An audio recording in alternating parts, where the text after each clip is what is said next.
Good evening, everyone. Thank you guys for joining us this evening for our pest management webinar presented by Sam Smilage from New Mexico State University. Good evening, everybody. So as stated, my name is Sam. I'm the Wildlife Extension Specialist at New Mexico State University. And tonight we're going to be talking about pocket gophers and prairie dogs.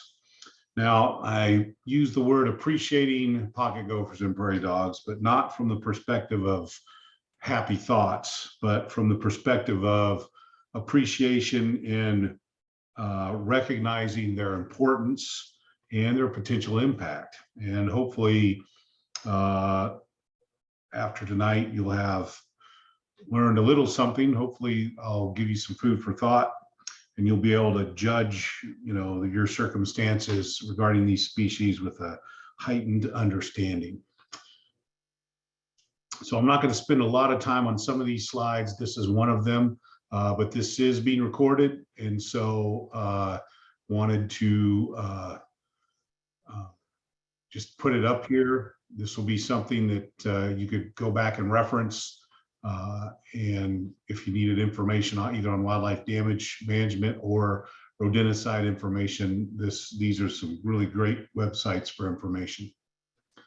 When we're talking about wildlife damage management, or in this case, integrated wildlife damage management, what we're talking about is wildlife management. But the specific objective of wildlife damage management is to seek balance between the needs of humans and the needs of wildlife to the enhancement of both. And so we'll be talking about a lot of different things tonight, but ultimately, we have to use our discernment to be able to try to seek that balance. When we talk about appropriate use of products, we're talking about the label, and the label is the law. And so you will want to make sure if you buy a product that has a label on it, that you follow that label. You want to follow it exactly so that you're within the context using it appropriately. Now, not particularly familiar with Navajo Nation, but you would want to check your local laws as well as any other laws or regulations that might influence how you address or work through problems with pocket gophers or prairie dogs. Not everything that we talk about tonight is about lethality, and oftentimes, although it's very difficult with prairie dogs and pocket gophers to do non-lethal techniques, if we're employing a lethal technique, we really want to think about humane dispatch, which means quickness and completeness. I don't talk about euthanasia, because euthanasia, in addition to quickness and completeness, also seeks to have low anxiety, and that may not be possible depending on the circumstances when we're dealing with wild animals. When the integrated pest management perspective is what we're really employing when we talk about integrated wildlife damage management. And so we're really talking about being aware of and knowledgeable about multiple methods and then integrating them in some way to meet your specific needs and your specific circumstances. And that may mean some kind of stepwise implementation, or it might be something you do simultaneously and where you do everything at once. When we're talking about wildlife management, we're talking about two fundamental strategies: habitat and population management. Of course, habitat's made up of food, water, and shelter, and things that we can do to alter food, water, and shelter and manipulate those in some capacity to help us alleviate our problem is what habitat management in the context of wildlife damage management is. It could also be, like if we're talking about gardening or something, careful thought process in building your garden to minimize the potential for wildlife damage issues. Population management can be direct or indirect, and in this case, indirect, I really think of habitat management as an indirect population management. If you make an area less desirable to a species, then you'll have less of that species. When we think about the steps associated with that, we really want to spend some time identifying the species, defining our problem. This is an important step because it helps us kind of put things into context.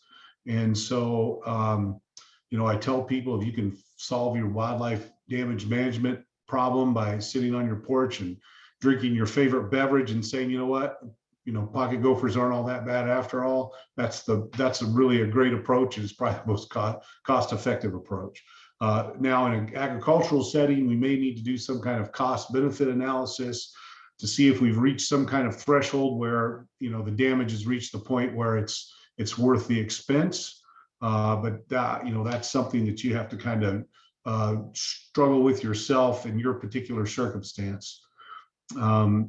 Next, we want to understand the problem species, and that's pretty important. I'm going to spend an entire slide on that, so I'm going to skip over it. But as you're learning about your problem species, you'll also become aware of evaluation. You'll be able to evaluate some of the control methods that are out there and understand about how they might fit into your particular circumstance.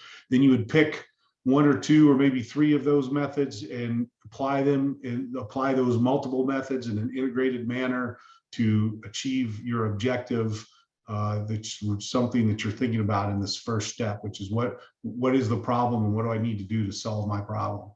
And then if you can do some monitoring to see if you're having the intended outcome that you're after, great. And if you're not, then you need to think about, how do I adapt my approach to get to where I want to be? When we want to talk about knowing or understanding the problem species, it's really thinking about the biological year. And so in my mind, the biological year is circular. And when we can know about things like when is the breeding season, how long is gestation, when are the young of the year born during the parturition period? Are these animals born naked and blind, which is called altricial, where they're completely reliant on the one or both parents for survival? Or are they born precocious, where they essentially hit the ground running and they're up and moving and kind of on their own within a few hours as far as being able to move around? In nature, or even in agroecosystems, there's changes in diet for species throughout the year, as well as some species. Like tonight, we'll be talking about Gunnison prairie dogs, and they do hibernate. And so the more you know about the species, the better you'll be able to understand where certain control measures might work or may not work, and then, or whether you should apply them at all. For example, when the animal's hibernating, there's no point in trying any real control measures. What are we talking about? We're talking about integrating these things down the right side of the slide. Habitat exclusion is essentially a type of habitat modification, and then the rest of those things, some of which may be appropriate for some species and not for others, or might be appropriate for some locations but not for others.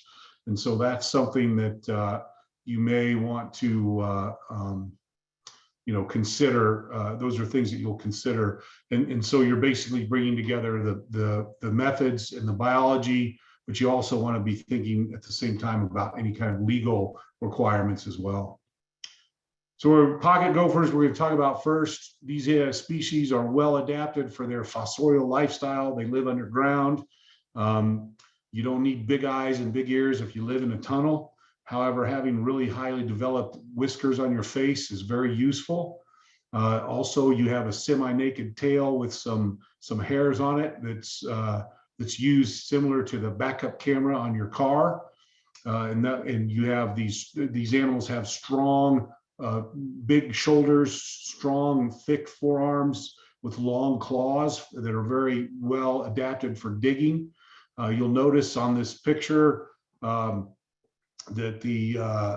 on the upper left-hand corner, that picture, the lips close behind the incisors of a pocket gopher. That's a really good adaptation if you're chewing on roots in a tunnel underground to keep soil and debris out of your mouth. So these animals are well adapted for where they live. Pocket gophers occur across North America. There's 13 species represented by 3 genera, and the breeding season is March and April. Gestation is usually about 20 days. There's usually only 1 litter per year, although in really high quality habitats, you may have up to 4. Some research in California in alfalfa fields, some of these populations were having 4 litters a year because they were in such good quality habitat. Litter size is usually between 2 and 7 animals. They usually wean somewhere between 30 and 40 days, although some species don't wean until 60 days. And then the young of the year disperse from their maternal tunnel system at about 60 days. Pocket gophers are territorial.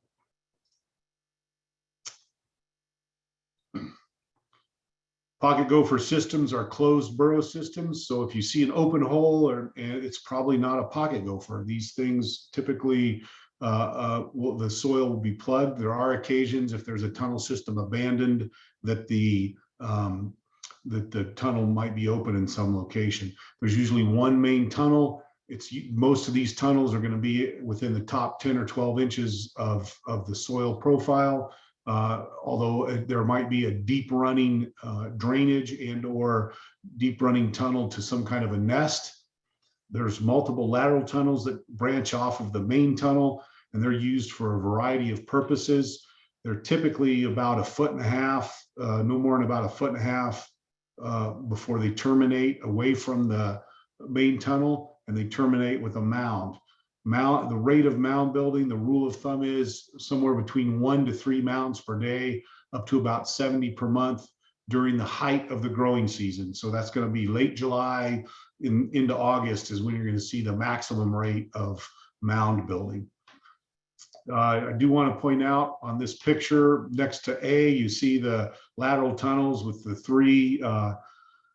three mounds at the end of those, and it looks, there's all those dots in there. That's representing a backfilled tunnel, and pocket gophers will backfill these tunnels, and sometimes they may reopen them or close them back up, and that can be important to when you're trying to address gopher issues.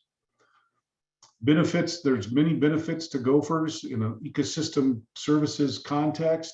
They increase soil fertility. They cycle about 1 ton of soil per year. They can increase soil aeration and decrease compaction, and they increase water infiltration. And some of these things that are benefits can be a very bad thing in an agroecosystem or in a backyard or something. And so damage can include things like diversion of irrigation water, damage to infrastructure. They gnaw, they're rodents, and so their teeth are not rooted, so they must gnaw.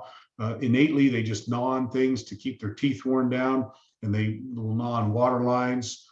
They, of course, eat the roots off of saplings. You can see the picture there on the right of that sapling that doesn't have any roots left. It's been completely denuded of roots. Of course, pocket gophers love alfalfa and row crops. They also like to spend time out in well-developed lawn systems. And they can also be issues in flower beds and gardens and things like that. When we think about damage of pocket gophers in an agricultural context, in Nebraska, there's some research done where they estimated that gophers did about $10 million of damage a year in Nebraska for all crops, for all crop types in Nebraska. If we look at just hay production, we can see that the research shows that both native hay and alfalfa hay, gophers, particularly in uncontrolled systems where they're just let go to do their thing, can have a substantial amount of impact to a field. And in one bit of research, they had a 7-fold increase in weed yield in fields that had pocket gophers versus fields that did not have pocket gophers. So they can be a very important source of weeds in weed production in your fields. So habitat modification, it's something that I'm a big proponent of when it's applicable to the species we're dealing with. However, habitat modification for pocket gophers is very difficult. They'll come up out of the ground, they can run across the surface of the ground and very quickly, they can cover 50 feet. But they do recommend that if you need to deal with pocket gophers, you might start by looking for areas that are adjacent to the area you're trying to protect to see if there's a lot of gopher activity, and that might be a source of your gophers. And so if you can create unsuitable buffer strips between those areas in which you're trying to protect, either through mechanical or chemical modification of vegetation. That's one approach. You can also do deep plowing or ripping, which won't necessarily kill any gophers, but it definitely disrupts them, and it'll help you see where the fresh gopher activity is. And that might be something you can do between crops, depending on the circumstances. There's been some suggestion of planting annual grains around fields or as a border between some area that's had quite a bit of gopher activity and an area you're trying to protect. That's because gophers don't really prefer annual plants because the root structure is quite a bit different than perennials. And although I'm not sure that it's a very, I mean, they can cross 50 feet very quickly, but they may not, because as they start exploring in their tunnels, they get into that area that it might divert them to in another direction. So that's probably the primary advantage to something like that. Flood irrigation should not be considered your primary control mechanism for pocket gophers. It does prevent their activity for a short time when the water is on the ground and as it soaks in, but shortly after it soaks in, they'll be active again. You might get a few gophers. Doesn't mean it won't contribute to your ability to control pocket gophers, but because it does, but it should not be your only approach. If we're talking exclusion is not really appropriate in agricultural settings, but it is possible in garden settings or ornamental beds, either like the raised beds or even in the ground where you can create a basket out of hardware cloth to plant your plants in. You're really trying to protect the crown of the plant, the main roots of the plant. When you get out to the very fine roots, pocket gophers probably spend less time eating them, not that they won't, but they spend less time eating those than the thicker bits of roots. So exclusion is possible in a small area, but not really in that larger agricultural setting. Anytime we're dealing with pocket gophers, many times we'll need to find the runway. And so we want to look for that. And how you do that is you start with a fresh mound, like in the upper left-hand corner. The plug is really easily identifiable. That's a stereotypical mound with a flat side. We know that the pocket gophers push the soil up at an angle out of the ground. They're not throwing it over the top of their head, so it just piles up and then it spreads out and creates that flat side. And then if you're looking at a flat-sided mound, you know the tunnel goes through that flat side somewhere. And you start probing close to the mound, and then you probe out away from it at 2 to 4 inch intervals. You can go further as you gain confidence. And then when you don't feel the mound anymore, you can go back to the last place you knew you had the tunnel, and you can start working perpendicular to that line, and that's probably the main tunnel. A good probe is a smooth piece of steel. It could be a 1/4 inch cold roll with a blunt tip, or a Phillips head screwdriver. If you can buy a cheap Phillips head screwdriver, 10, 12 or inches or longer, those make very good probes. If you have an old flathead screwdriver, you probably need to grind off the tip a little bit and make it a little more blunt, but those will work as well. Fumigants are a possible control technique for pocket gophers. Aluminum phosphide is a restricted use product. It requires a pesticide applicator's license in order to be able to use it. And it's dangerous stuff. You want to follow the label. This stuff will kill you. It'll kill others. And so you need to be very careful with it. Gas cartridges they're a general use product. You can buy them over the counter. They're not restricted, but they're not very effective on pocket gophers. When we're talking about fumigants, soil moisture is the key. Soil characteristics and soil moisture. Typically in a garden setting or an agricultural setting, moisture is not a problem, but in like in a rangeland setting or some kind of xeriscaping, moisture can be an issue. This is part of the label for the aluminum phosphide. I'm not going to spend any time going through it. It's just really important that you would read it and follow it and make sure that you stay within what the prescription is for this product. This has killed some people in the past. And so the EPA will has made the label more and more restrictive to try to protect humans from accidentally hurting or killing somebody or killing themselves. Another type of fumigant is called a PERC. It stands for Pressurized Exhaust Rodent Control. This is a machine that pulls exhaust off of an engine, runs it through a coil into a compressor, and then compresses it under high pressure in a tank. And then from that tank, you can put a probe. They recommend you put a probe and try to put a probe on each end of the pocket gopher tunnel system, and then flood the system very quickly with carbon monoxide, which is a highly toxic gas when it's concentrated like that. The reason you put a probe in on each side is because pocket gophers tend their innate behavior when they sense a change in their tunnel, or they're concerned there's a snake or something in the tunnel, is they plug their tunnel.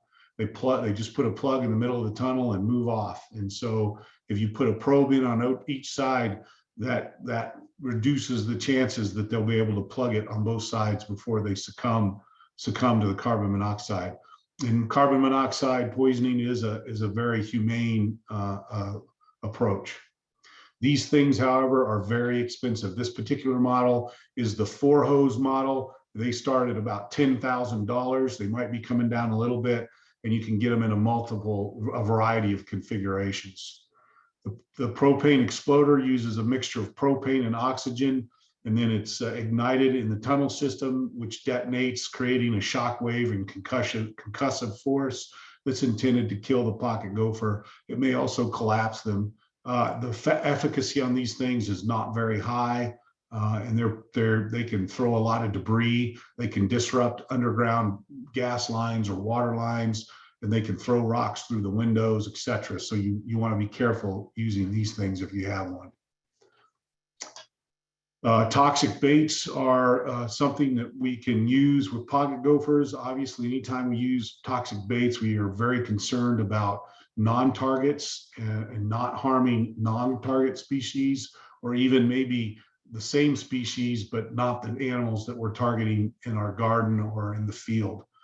If there's two different basic types of anticoagulants, types of toxic baits. One is an anticoagulants. The other category is acute toxins. Anticoagulants require multiple feedings, and it takes multiple days for you to have any effect. These products are usually use a food grade grain bait. They're highly palatable, but it takes somewhere between 4 and 14 to 18 days before you really start seeing the lethal effects. And you would see the lethal effects by reduced activity. The vast 99.99% of the animals will die underground. You would not expect them to be on top of the ground. Although you may, if you found one, you would want to bury it so that a coyote or a fox or something doesn't come by and ingest it. Acute toxins kill after a single feeding. So they sometimes are not quite as palatable as the anticoagulants, but that is the advantage, is they kill after one feeding. You should not apply these under most circumstances during the growing season. You would only apply these outside the growing season. The best time to apply these is in the spring up and through about May, before things start greening up too much, because once things get green, then there's so many things the animals can select from to eat. They're unlikely to eat your toxic bait. And of course, you can apply it after the growing season. A couple approaches to applying it is, you can, if you're doing a large area like agricultural fields, you can use a hand baiter like this hand baiting mechanism here in the picture. Those are you can buy cheaper models for smaller areas that are $30 to $40, maybe $50. This particular one is a professional grade one, and they're about $400. The thing in the bottom corner here is called a burrow builder, and we'll talk about that more here in just a minute. The important thing when you're applying bait is, first of all, you're applying this underground, so that's an advantage because it limits exposure to other animals. And when you're done applying it, you must plug the hole. That's critical. Why? Because if you leave the hole open and you have light and fresh air coming into the tunnel from that hole, the pocket gopher is going to be more concerned about the hole and the light and the fresh air than it is about the grain laying on the tunnel floor. The thing about hand baiting is if you don't have any experience and you're just starting out, it's going to be very inefficient. You're not going to have a very good kill rate with these things. And so it's not very efficient or cost effective. If they've done some research where they did some pretty thorough training over an hour and a half period of time, and then the first time applying it after that, average efficacy was about 58%. Now it gets higher than that as you get experience. It really is about learning to tell the difference between an active tunnel and a backfilled tunnel, because doing anything in a backfilled tunnel is not going to be effective. The other thing is that these baiting devices, these hand baiting devices require regular checks to make sure that they're not clogged with soil. Otherwise, you're just punching holes in the ground and you're actually not applying toxic bait. If you're using some kind of a mechanical baiting system like the Burrow Builder, it's recommended that you try to run perpendicular to the average direction of the main tunnels of pocket gophers in the field. There's some very specific things you want to consider before you use one of these things, or if you're going to use one. One is you need to get a bait that is labeled to be used in this kind of device. And then you need to make sure that you calibrate it so that it's applying appropriate amounts of bait at an appropriate rate. You want to make sure that you've set the artificial burrow depth appropriately. Soil type is really important because some soils don't make very good artificial burrows. Soil moisture is important for making those burrows. Of course, we've talked about orientation, and the timing of application would apply as we previously discussed. The thing we really want to be focused on is to not impact non-target species, prevent primary or secondary poisonings of non-target species, and protecting humans and pets. So the best way to do that is to follow the label. You want to store these products properly in a secure location that's resistant to children or pets getting access to it. If you spill it, you want to make sure that you clean it up and dispose of it properly. You want to make sure that you're linking the appropriate bait with the appropriate application method, again, following the label. And then it's also recommended that you would employ complementary control measures. So this isn't necessarily the only approach. This may be something that we'd use to mop up at the end of the season, or you might use it as your primary method and then mop up with, say, trapping or something like that towards the end of the season. I encourage people to spend as much or more time investigating and thinking about various techniques and how to go about it versus just getting out there and doing it. That time you spend investigating and thinking about how best to address your problem is time well spent. It'll make you more efficient. It'll reduce your need for things like toxic baits. And if you use a toxic bait, it'll reduce the amount that you use over time, which is good for the environment. Another approach is trapping pocket gophers. There's a lot of different traps out on the market. The most common one in New Mexico is probably the Maccabee, which is the little green wire traps that are very common, and they're effective. You also have things like the Gophinator up here in the upper left-hand corner. Over in the right-hand corner is the cinch trap. Those two are pretty popular traps, as well as down here in the bottom left-hand corner what's called the Gopher Hawk, which is a very expensive trap. These things are about, I don't know, $20, $30, like $25 or $30 a piece. But I know some people that really like them. All these traps will catch gophers. You can use them in small or large areas. We'll talk a little bit more about, economics of that here shortly. There's two types of sets when we're talking about trapping pocket gophers. One is the mound set, the other is the tunnel set. For working from a fresh mound, if you carefully excavate the plug and place the trap down the lateral tunnel, leave the tunnel open, the fresh air and light is like leaving the back door open. One of your kids or grandkids leaving the back door open in the summer, letting the cool air out. And the gophers will come and investigate, and then as they're trying to plug the the tunnel, you'll trap them. The other set is the main tunnel set. It requires you to probe down to the end of the tunnel or to the main tunnel, dig it up, and then you need to place a trap in each direction because you don't know which way they're coming from. So you need to cover both directions. On occasion, you'll find multiple tunnels. I've had 3 or 4 tunnels come together in one location, and then you have to set a trap in every tunnel to make sure that they aren't coming down one of those other tunnels.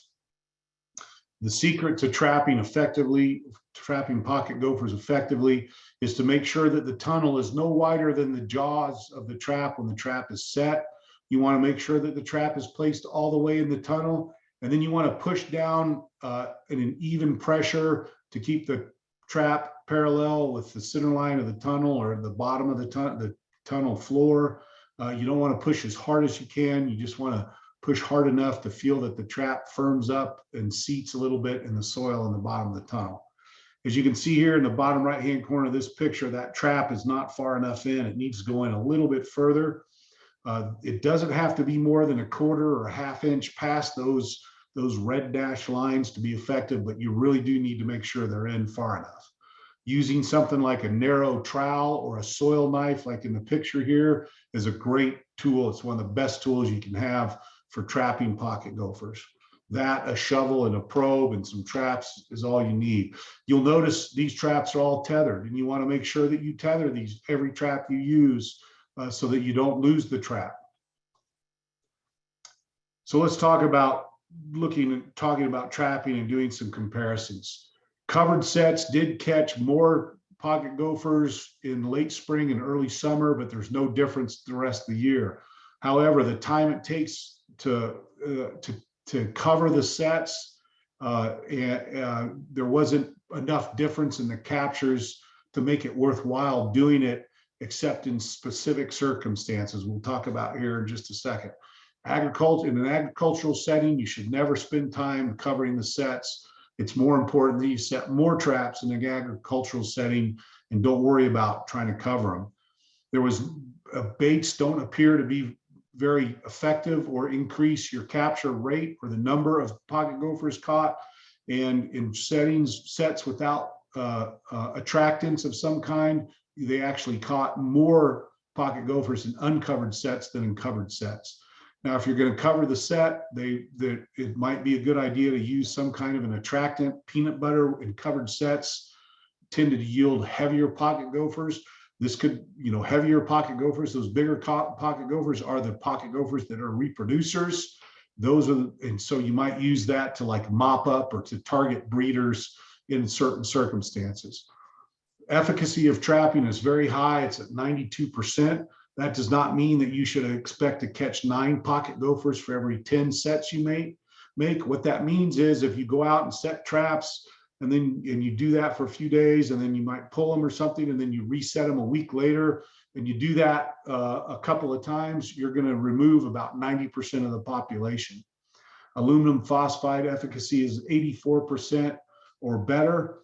The perk system's somewhere in the low to upper 60s, although as people get better at using the system and more research is done, that's probably going to end up into that area we wanted of above 70% efficacy. And that above 70% efficacy is what the EPA has set as like the threshold for the target of what we want. Toxic baits with training was about 60%. And although there's been research that shows higher, burrow builders, in some research they did was in the 90% range, but then they also had somewhere between 5 and 15% in other circumstances using those burrow builders. So I guess the take-home message there is that toxic bait efficacy is highly variable, and so you need to spend some time, thinking about whether that's really an approach you want to do. There's been some work done on the economics of gopher trapping or gopher control, and what it comes down to is that the time spent in application, it's very quick with aluminum phosphide to actually apply the bait or apply the aluminum phosphide, but it spends a little bit of time in prepping the site and getting it ready. So you can do about 10 per hour or 80 in a day. You can do a lot more in the perk, but the perks systems are very expensive. You can see in that far column, you're spending more than $8,000 just to get one perk and you apply it. With trapping, your biggest outlay is the initial outlay, and then you have the traps for many, many years, and you're really just paying for labor. And so you can see at the graph at the bottom there that after about 20 days, your trapping actually becomes more cost effective than the aluminum phosphide. Now it takes almost 300 days for the perk system to become cheaper than the aluminum phosphide, but it does get there. But it takes, actually it might be closer to 400 days as I recall now. And so that's something to be aware of. So we're going to move on to prairie dogs now and talk about prairie dogs. There's 5 species of prairie dogs. We're going to be focusing on the Gunnison prairie dogs, which occurs up here in the Four Corners region. And so that's where our focus will be. I've got both of them, 2 species listed here that occur in New Mexico, and we're going to focus on the Gunnisons. The Gunnison, to identify that, is that it has a tan or whitish tipped tail. It's usually somewhere between 1.25 to 2.25 inches long. It is not a pure white tip tail typically. Most of the time, like you can see in this picture, a little hint of white in the tip of the tail, and that's what would be commonly referred to as a whitish tip. These species occur between 5,000 and 12,000 feet in elevation. They're the smallest of all the prairie dogs. They typically have, in uncontrolled settings, around 20 burrow entrances per acre. And these animals do hibernate, and they usually go into hibernation sometime in October, and they start coming out sometime in February. Breeding is in March. Gestation is about 30 days. There's usually an average of 4 pups per litter, although the range is 1 to 6. The pups are born altricial, which means they're born these are actually born naked and blind, completely reliant on the parents for survival for first few weeks of their life. And then they emerge starting in May through June and take up more of a normal prairie dog lifestyle. The vast majority of these animals die after 1 year, within the first year of life in the wild. Although captive, they can live up to about 8 years. When we're talking about prairie dogs, we really need to think about plague. Many rodents can carry fleas, and many rodents are susceptible to plague, but prairie dogs are one of the primary species that plague impacts in the United States. And New Mexico, as you can see, is ground central for plague outbreaks.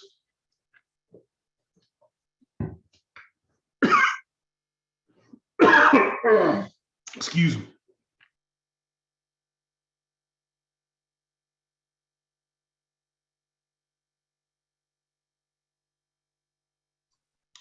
So plague persists in the environment in mice or pack rats. There's been some research to suggest that prairie dogs can also be reservoir species. And under the right conditions, it can jump over into amplified species where it spreads very quickly. Pack rats and ground squirrels and prairie dogs and marmots are all fall into that amplified category. So in New Mexico, we have lots of prairie dogs, and we've had lots of issues with plague cases. In the time that they've collected data up through 2020, New Mexico is the #1 place for people to get plague with 286 confirmed cases.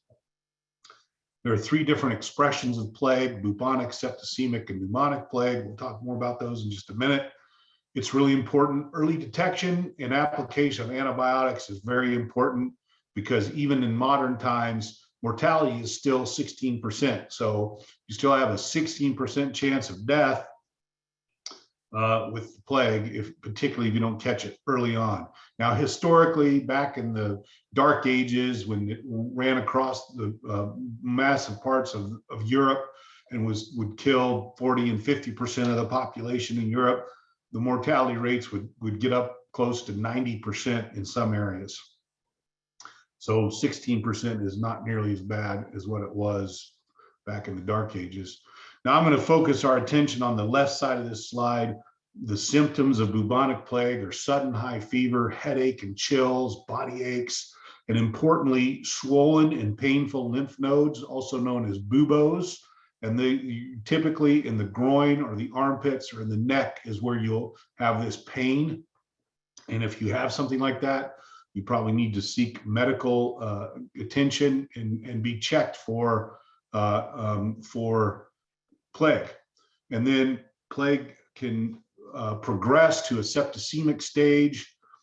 Some people will go to it very quickly, and that it has similar with fevers and chills, body aches, but you also start getting severe abdominal pain and you go into shock, and your extremities, your fingertips and your nose and your ears and things like that will start turning black. If untreated, it could advance into what's called pneumonic plague, which is a sudden onset of pneumonia where you have bloody, watery mucus and respiratory failure. And the fatality rate for pneumonic plague is the highest rate. And so you want to try to avoid that if at all possible. Again, early detection and antibiotics are important. Now you can, if you have a pet with a cat or a dog that you let roam out in areas that have might be exposed to fleas from rodents, and they get plague and they come in and they cough in your face and you hail some of those respiratory droplets, you can go straight into a pneumonic plague state. I think it's probably rare, but it is a possibility. Vast majority of plague transmission is through a flea bite or contact with infected animal tissue or fluids. Environmental conditions, host and vector populations are very important to plague outbreaks or high amount of plague in an area and the potential for that to be transmitted to humans. When a plague gets into a prairie dog population, the population will drop very dramatically. In a week or two, there'll almost be no prairie dogs left. Almost all of them will be dead. There'll be no activity. You might only see one or two prairie dogs in the areas that I've been working with. When plagues hit prairie dog towns, we'll go out and spend an entire day doing some work out there, and we'll only see one or two prairie dogs. The rest of them are dead. So that is an indication of plague. How do we reduce the risk of plague? Well, the best thing you can do is prevent your animals from eating wild animals or roaming or spending a bunch of time in areas that are infested with pack rats or prairie dogs. If your pets are outdoor pets, or even if they're indoor pets, you need to try to do something to keep them from having fleas. A flea collar is not enough. The best thing to do is to see your vet and to get the pill that you can give your dog, or I don't know if they have them for cats, but they probably do. And it's a 30-day treatment, systemic treatment throughout the body that prevents fleas and other insect issues. If your dogs are outdoor dogs, you should not let them sleep in your bed or your children's bed. There was a little girl in the East Mountains in Albuquerque, 6 or 7 years ago, whose dog roamed outside and probably spent some time in and around pack rat middens, and the dog slept in her bed and she got a flea bite and contracted plague. She survived it, but still that was the determination on how she got it. Obviously, animals coughing in your face is where you might be exposed to respiratory droplets that could lead to a quick onset of pneumonic plague. Cats are highly susceptible to plague and die pretty quickly from plague.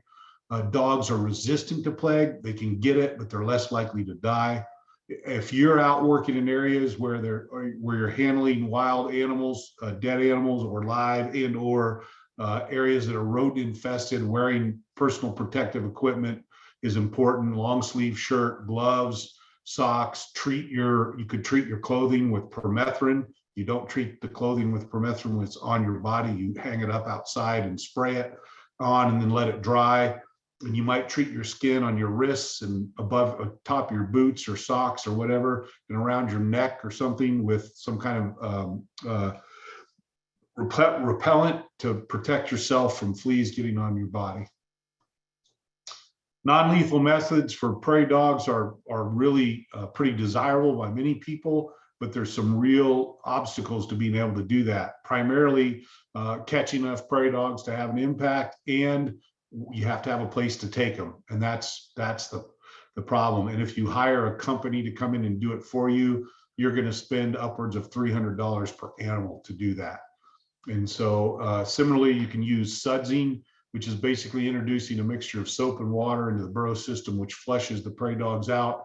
But again, you have to have a place to take them, which is a difficult thing to do, to find a place to take prairie dogs to. Lethal measures, there's some restricted use products that you can use, which requires a pesticide applicator's license. And so let's talk about some of those.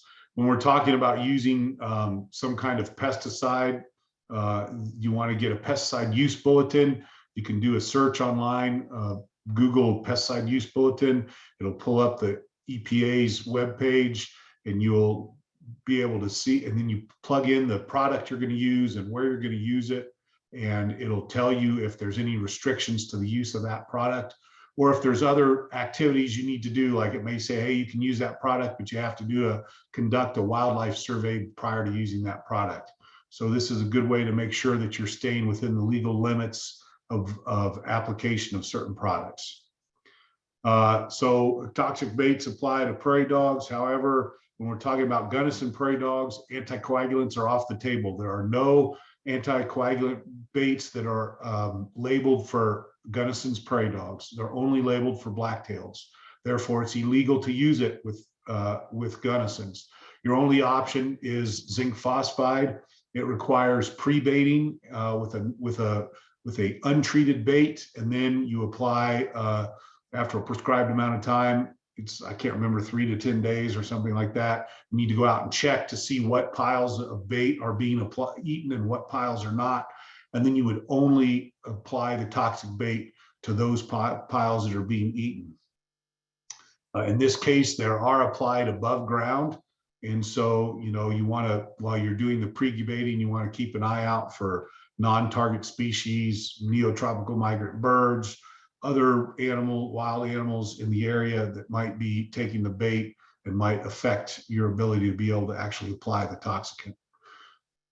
Again, to avoid non-target primary and or secondary poisoning, you want to follow the label, and of course use some common sense and restraint.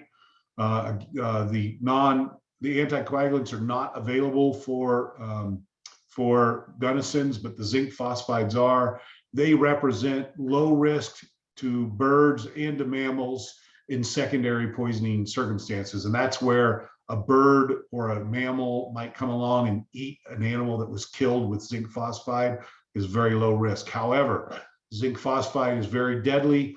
And if an animal eats the bait directly, whether it's a little bird or some other kind of animal, it can kill them if they get enough in their system.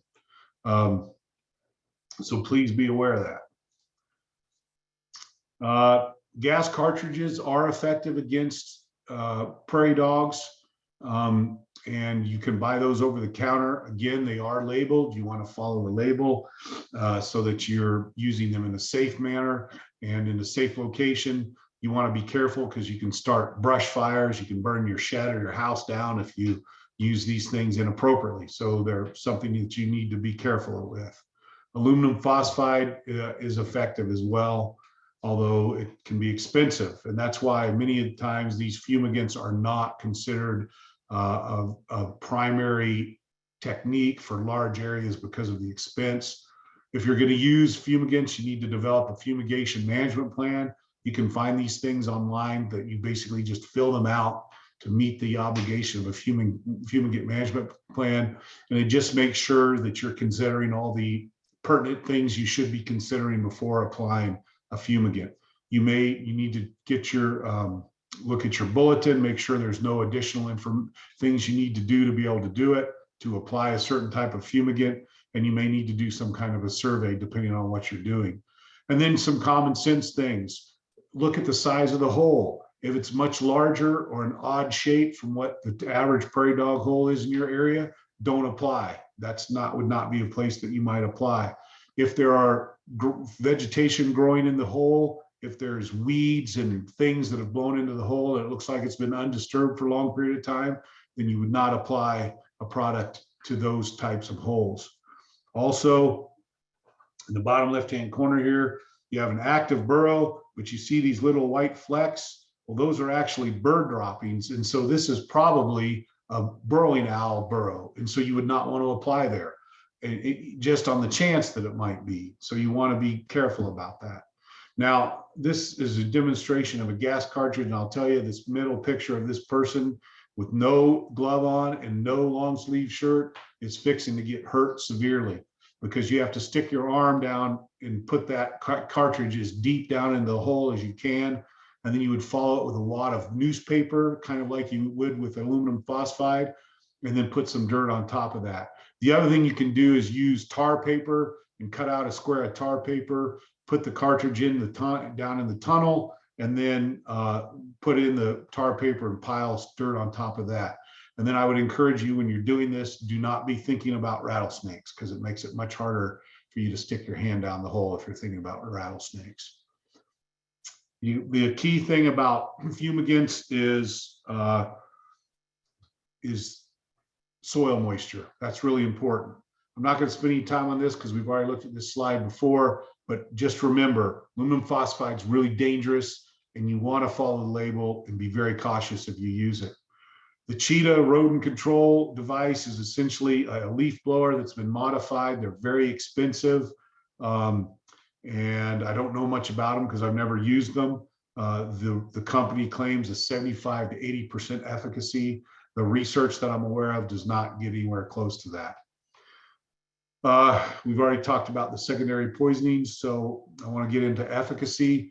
Efficacy of aluminum phosphide, again, it's a restricted use product, is about 95%. That may require multiple applications. Same thing with the gas cartridges, and in this case, we're talking specifically about the USDA gas cartridges, which you can buy them by the case from USDA APHIS Wildlife Services. You call the Albuquerque office if you don't have a local wildlife services professional, and you can buy them through those. I think they're, I don't know, $300 or $350 a case of 100.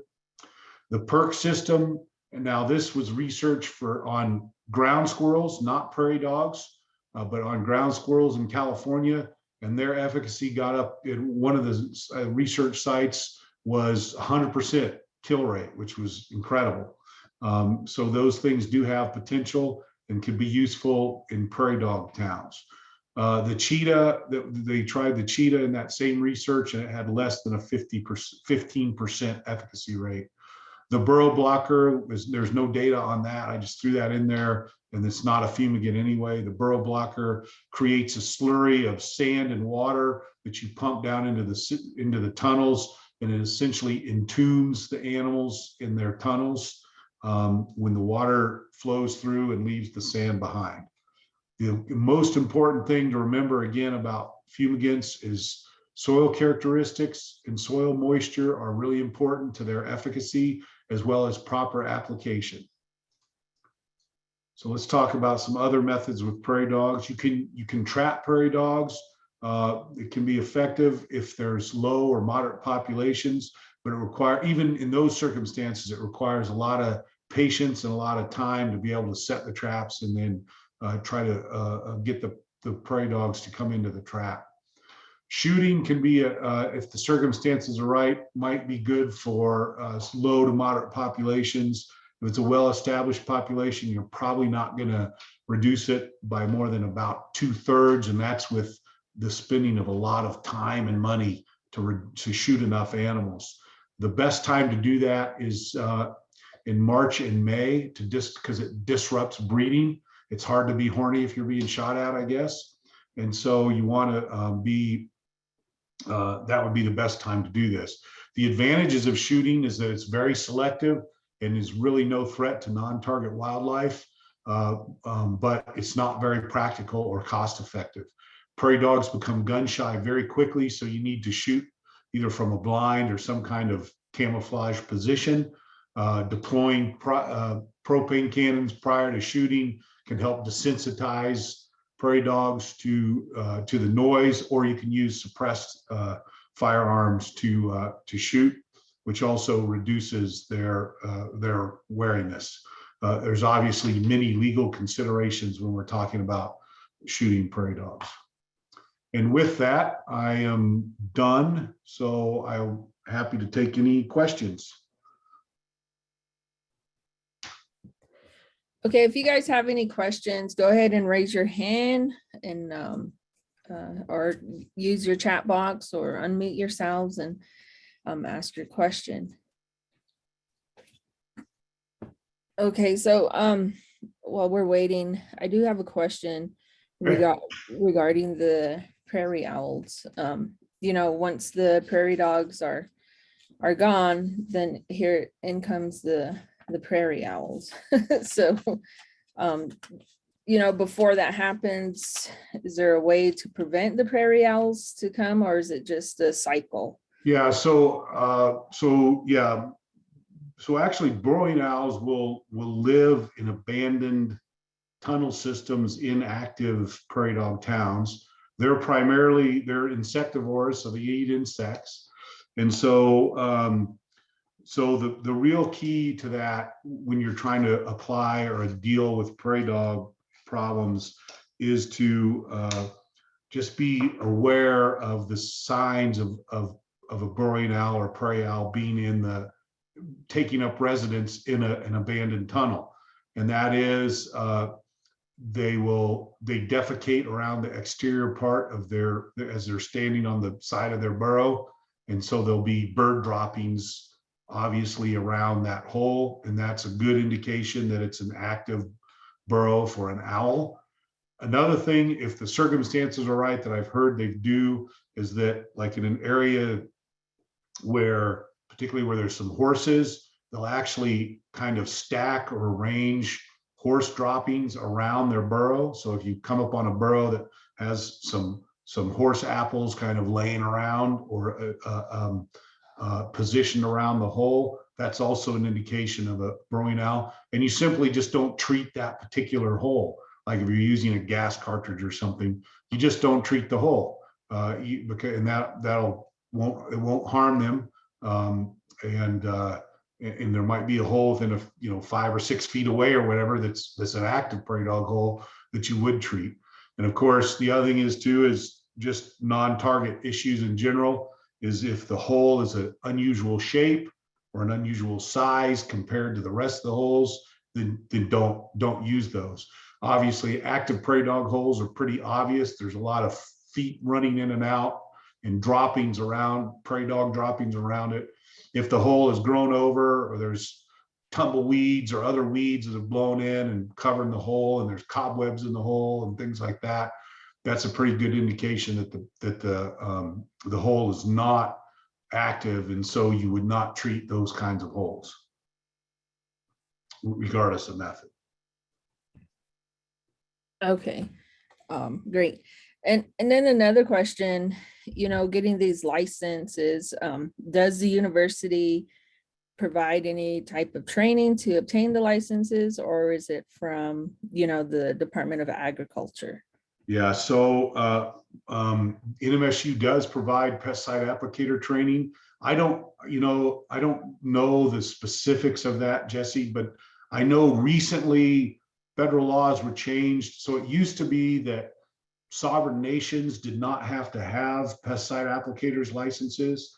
The EPA changed that. And so actually now to apply on a sovereign nation, you have to have the state pesticide applicators license, as well as the federal EPA pesticide applicators license. So you have to have both of those to be able to apply products, is my understanding. Now you'll need to check into that to make sure I'm right, but that was about 4 years ago, I think, was when I was talking to some folks from the EPA, and they said that was a change, a recent change that was being rolled out, and that essentially all sovereign nations would have to fill that. And I think you can contact, and I can help you do this if you want to. We could set up a pesticide applicator training for Navajo Nation specifically and come and deliver one. but I do know that there's also some online opportunities for pesticide applicator training through the university. And then it used to be once a year, we would host a pesticide applicator training in Farmington at, I can't remember the name of the place, McFlynn or something like that. It's like I don't know what it is. It almost looks like a fairgrounds, kind of between Farmington and Bloomfield. Anyway, I don't remember the name of the place, but we typically, the university will host a pesticide applicators training in the Farmington area once a year.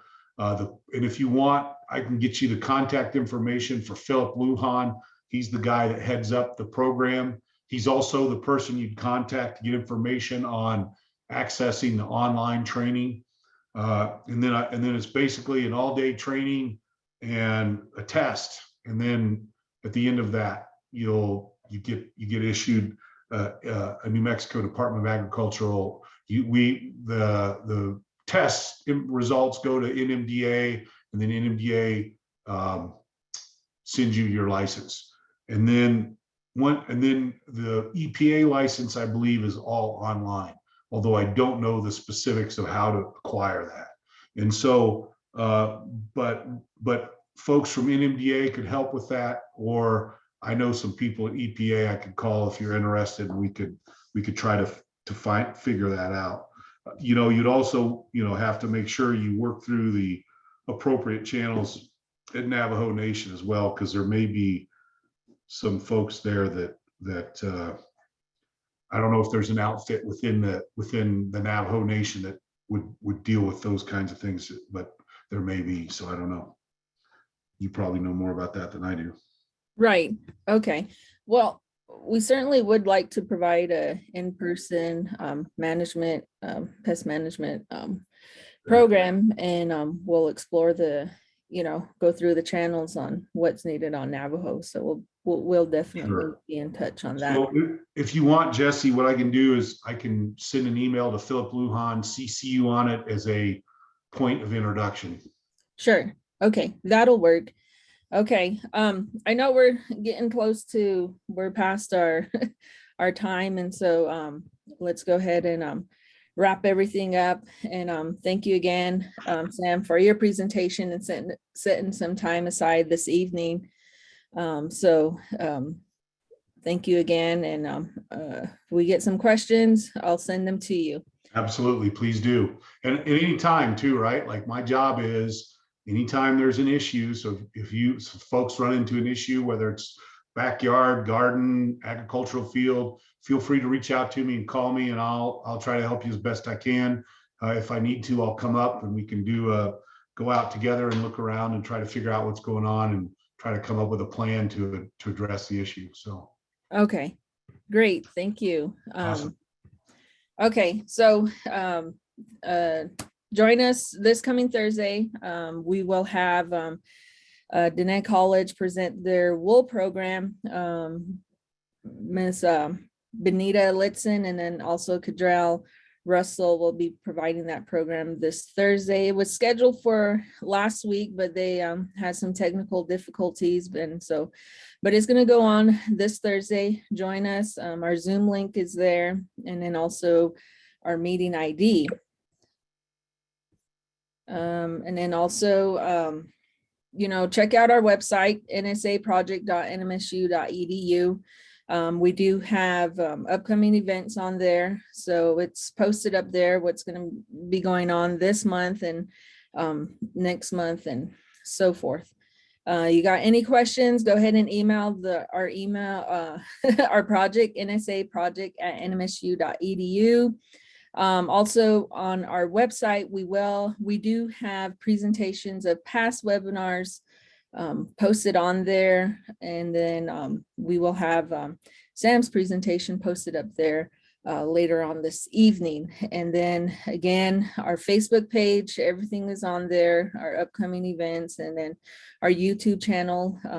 These webinars are recorded and then posted on the YouTube channel. And if you need to contact our field staff individually, our emails are up there, myself, and then also Kelly's. And then if you guys know anybody that's in the field of horticulture, let them know we have a vacant position, or yourself. So with that, I'll go ahead and end the presentation, the webinar this evening. The Navajo Sustainable Agriculture Project is a New Mexico Cooperative Extension Service initiative delivered in collaboration with the Ned College Land Grant Office and the COPE program, which stands for Community Outreach and Patient Empowerment. This project is being funded by USDA's Outreach and Assistance for Socially Disadvantaged Farmers and Ranchers and Veteran Farmers and Ranchers program. And we have a couple of goals here. Number one, of course, is to improve the operations, profitability, and sustainability of socially disadvantaged Navajo farmers and ranchers and veteran farmers and ranchers across Navajo. And then also increase Navajo farmers and ranchers' knowledge and use of USDA programs such as NRCS, FSA, Rural Development, and Risk Management Agency programs and services of those and other resource providers. And lastly, we are aiming to increase the local production and consumption of fresh fruits and vegetables and healthy food by Navajo families and individuals through our gardening programs. So that's who we are.